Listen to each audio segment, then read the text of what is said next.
নমস্কাৰ আপোনালোক সকলোকে পুনৰবাৰ স্বাগতম নসমাই মছজিদ বন্ধুসকল পলকতে চামক আজি সন্ধিয়াৰ 7টা গুৰুত্বপূৰ্ণ খবৰ। প্ৰথমটো খবৰ, হিমন্ত বিশ্ব শৰ্মাই স্বাস্থ্য বিভাগৰ দায়িত্ব লোৱাৰ পাছতেই ৰাজ্যত চিকিৎসকৰ পদত্যাগৰ ঢৌ। গুৱাহাটী চিকিৎসা মহাবিদ্যালয় হাস্পাতালৰ 16 জন, যোৰহাট চিকিৎসা মহাবিদ্যালয় হাস্পাতালৰ 13 জন আৰু ডিব্ৰুগড়ৰ অসম মেডিকেল কলেজ হাস্পাতালৰ 11 জন চিকিৎসকৰ পদত্যাগ। ৰাজ্যৰ চৰকাৰী চিকিৎসা মহাবিদ্যালয়সমূহত থকা স্বাস্থ্য সেৱাৰ বাবে এক উদ্বেগজনক খবৰ। শেহতীয়াকৈ গুৱাহাটী চিকিৎসা মহাবিদ্যালয় হাস্পাতালৰ 16 গৰাকী চিকিৎসকে পদত্যাগ পত্ৰ দাখিল কৰিছে। ইয়াৰ উপৰিও যোৰহাট মেডিকেল কলেজ এণ্ড হাস্পাতালৰ 13 গৰাকী চিকিৎসকে পদত্যাগ কৰাৰ লগতে ডিব্ৰুগড়ৰ অসম চিকিৎসা মহাবিদ্যালয় হাস্পাতালৰ 11 গৰাকী চিকিৎসকে পদত্যাগ কৰাৰ খবৰ পোৱা গৈছে। চিকিৎসকৰ পদত্যাগৰ তালিকাত শিলচৰ, নলবাৰী, কোকৰাঝাৰ আৰু ডিফু চিকিৎসা মহাবিদ্যালয় আৰু হাস্পাতালৰ নামো আছে। খবৰ অনুসৰি চিকিৎসকসকলৰ বহু পদত্যাগ এতিয়াও বিভাগে মানি লোৱা নাই। সূত্ৰই জনোৱা মতে GMCH, MCHত এটাকৈ পদত্যাগ পত্ৰ গ্ৰহণ কৰা হৈছে। অসমত বিগত 5 বছৰত 174 গৰাকী চিকিৎসকে চৰকাৰী চাকৰি এৰিছে আৰু বিশেষ সূত্ৰৰ মতে এই পদত্যাগৰ মূল কাৰণ হৈছে কম দৰমহা আৰু দুৰ্বল স্বাস্থ্য সেৱাৰ সুবিধাৰ লগতে চৰকাৰী চিকিৎসালয়সমূহত কৰ্মৰ হেঁচা। তদুপৰি চিকিৎসকৰ ক্ষেত্ৰত চৰকাৰৰ কঠোৰ নিৰ্দেশনাও তেওঁলোকৰ বাবে অস্বস্তিজনক বুলি দাবী কৰিছে। পৰৱৰ্তী খবৰ, হঠাৎ লাখ লাখ লোকে এৰিলে জিঅ', এয়াৰটেল, ভোডাফোন আইডিয়া। ৰিচাৰ্জৰ দাম বৃদ্ধিৰ বাবে দেশৰ লাখ লাখ লোকে BSNLক আদৰি লৈছে। BSNLক আদৰি লৈছে দেশৰ লাখ লাখ লোকে। ৰিচাৰ্জৰ দাম বৃদ্ধিৰ বাবেই বিপাঙত পৰিছে জিঅ', এয়াৰটেল, ভোডাফোন আইডিয়াৰ গ্ৰাহকসকল আৰু শীঘ্ৰেই 5G সেৱা উপলব্ধ হ'ব BSNLত। টাটাৰ সৈতে এই সন্দৰ্ভত বৃহৎ চুক্তিত স্বাক্ষৰ কৰিছে BSNLে। টাটাৰ সৈতে 15,000 কোটি টকাৰ চুক্তি কৰিছে BSNLে।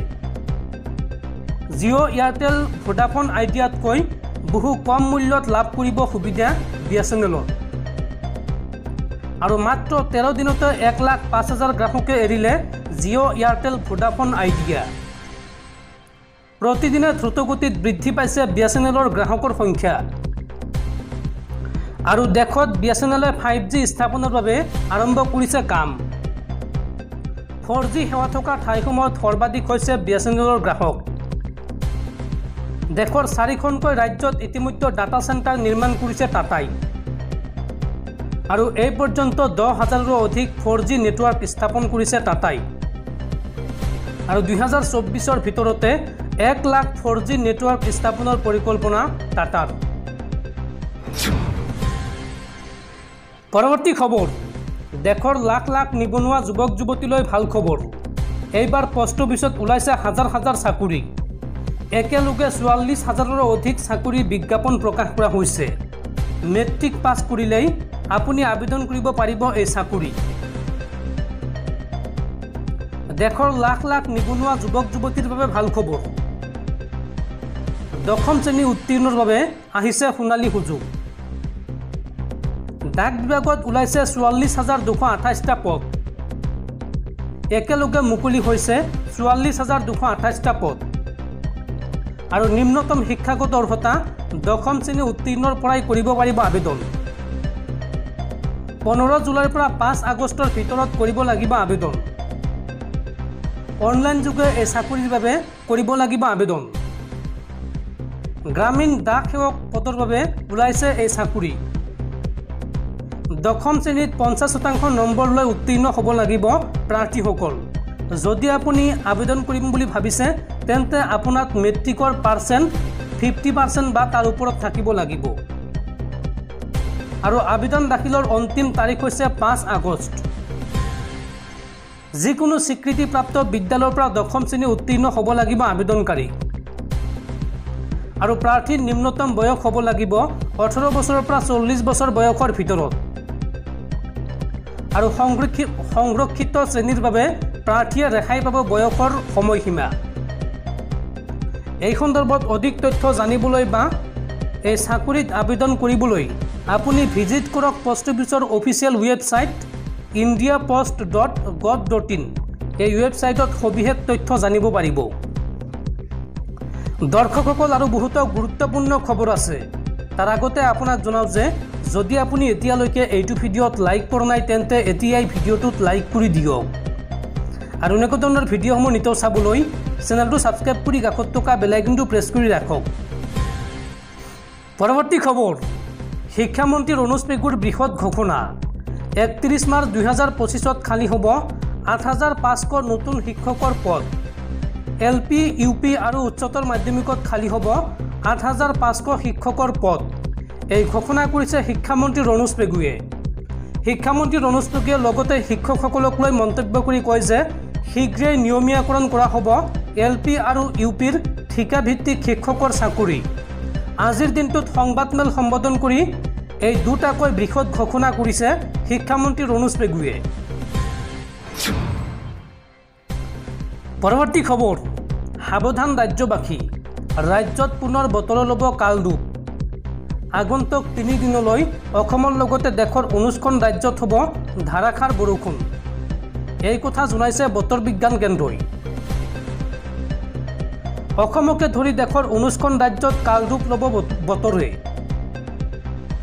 আগন্তুক 3 দিনলৈ এই সতৰ্কবাণী বতৰ বিজ্ঞান কেন্দ্ৰৰ।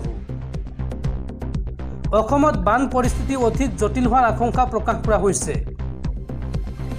কৰ্ণাটক, কেৰালা, গোৱা, মহাৰাষ্ট্ৰত ৰেড এলাৰ্ট জাৰি ভাৰতীয় বতৰ বিজ্ঞান কেন্দ্ৰৰ। লগতে পূব ৰাজস্থান, উৰিষ্যা, অন্ধ্ৰপ্ৰদেশ আৰু তেলেংগানাত প্ৰচণ্ড বৰষুণক লৈ অৰেঞ্জ এলাৰ্ট জাৰি কৰা হৈছে। আৰু উত্তৰ প্ৰদেশ, উত্তৰাখণ্ডৰ পৰা অসম তথা উত্তৰ পূৰ্বাঞ্চল বাৰুণী পানীত জলমগ্ন হোৱাৰ আশংকা প্ৰকাশ কৰা হৈছে। ভাৰতীয় বতৰ বিজ্ঞান কেন্দ্ৰৰ সতৰ্কবাণীৰ পিছতেই অনন্তনাগত ডাৱৰ বিস্ফোৰণৰ ঘটনা সংঘটিত হৈছে। আৰু এই ঘটনাত এটা বাসগৃহ আৰু পশুধনৰ ক্ষতিসাধন হোৱাৰ তথ্য পোৱা গৈছে। উত্তৰ প্ৰদেশ, অসম আৰু গুজৰাটৰ মুখ্যমন্ত্ৰীৰ সৈতে এই সন্দৰ্ভত বাৰ্তালাপ কৰিছে কেন্দ্ৰীয় গৃহমন্ত্ৰী অমিত শ্বাহে। আৰু ভয়াৱহ পৰিস্থিতিৰ সময়ত কেন্দ্ৰীয় চৰকাৰৰ পৰা সম্ভৱপৰ সকলো ধৰণৰ সহায় আগবঢ়োৱাৰ আশ্বাস দিছে গৃহমন্ত্ৰী অমিত শ্বাহে। পৰৱৰ্তী খবৰ, ৰাজ্যৰ মেধাৱী শিক্ষাৰ্থীসকলৰ বাবে জৰুৰী খবৰ। অতি শীঘ্ৰে প্ৰদান কৰা হ'ব আনন্দৰাম বৰুৱা বঁটা। 2024 বৰ্ষৰ আনন্দৰাম বৰুৱা বঁটাৰ বাবে অনলাইন যোগে শিক্ষাৰ্থীসকলে কৰিব লাগিব আবেদন। মেট্ৰিক পৰীক্ষাত 75%তকৈ অধিক নম্বৰ লাভ কৰা শিক্ষাৰ্থীসকলে লাভ কৰিব আনন্দৰাম বৰুৱা বঁটা। আৰু এইসকল শিক্ষাৰ্থীয়ে অনলাইন যোগে আবেদন কৰিব লাগিব। অনলাইন যোগে আবেদন কৰিবলৈ আপোনালোকে ভিজিট কৰক https://vidyarthi.co.in অথবা ভিজিট কৰক www.madhyamik.assam.gov.in। এই দুটাকৈ ৱেবছাইটৰ ভিতৰত যিকোনো এটা ৱেবছাইটৰ জৰিয়তে আপোনালোকে অনলাইন যোগে আবেদন কৰিব পাৰিব। মনত ৰাখিব, 25 জুলাইৰ ভিতৰত আপোনালোকে কৰিব লাগিব অনলাইন। এই সন্দৰ্ভত শিক্ষা বিভাগে জাৰি কৰিছে বিশেষ নিৰ্দেশনা। পৰৱৰ্তী খবৰ, ৰাজ্যত পুনৰ অবৈধ বাংলাদেশী নাগৰিকৰ দপদপনি। গুৱাহাটীত পুনৰ গ্ৰেপ্তাৰ কৰা হৈছে 4গৰাকী বাংলাদেশী নাগৰিকক। 20,000 টকাৰ বিনিময়ত ভাৰতত সোমাইছিল এই 4গৰাকী বাংলাদেশী নাগৰিক। গুৱাহাটী মহানগৰীত পুনৰ 4গৰাকী বাংলাদেশীক আটক। পল্টন বজাৰ ৰেলৱে ষ্টেচনৰ পৰা আটক কৰা হৈছে 4 বাংলাদেশীক। ধৃত বাংলাদেশী কেইজন ইছমাইল চৰ্দাৰ, আব্দুল্লাহ, মুছাম্মাদ মইনা আৰু ফাৰজানা। GRP আৰু RPFে আটক কৰে এই 4 বাংলাদেশীক। বাংলাদেশৰ পৰা ত্ৰিপুৰা হৈ বাংগালুৰুলৈ গৈ আছিল এই 4গৰাকী বাংলাদেশী নাগৰিক। চাকৰিৰ প্ৰলোভনেৰে দালালে লৈ আহিছিল এই 4গৰাকী বাংলাদেশী নাগৰিকক। 20,000 টকাৰ বিনিময়ত ভাৰতলৈ আনিছিল এই 4কে।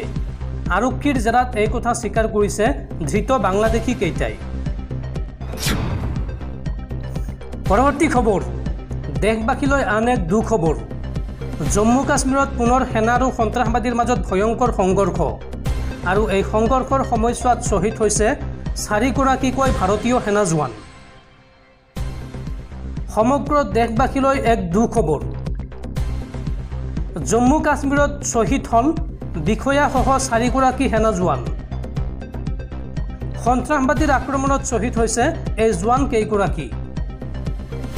জম্মু কাশ্মীৰৰ দুডাত সন্ত্ৰাসবাদী আৰু সেনাৰ ভয়ংকৰ গুলীয়াগুলী আৰু অভিযানৰ সময়তে লুকাই থকা সন্ত্ৰাসবাদীয়ে চলালে ভয়ংকৰ আক্ৰমণ।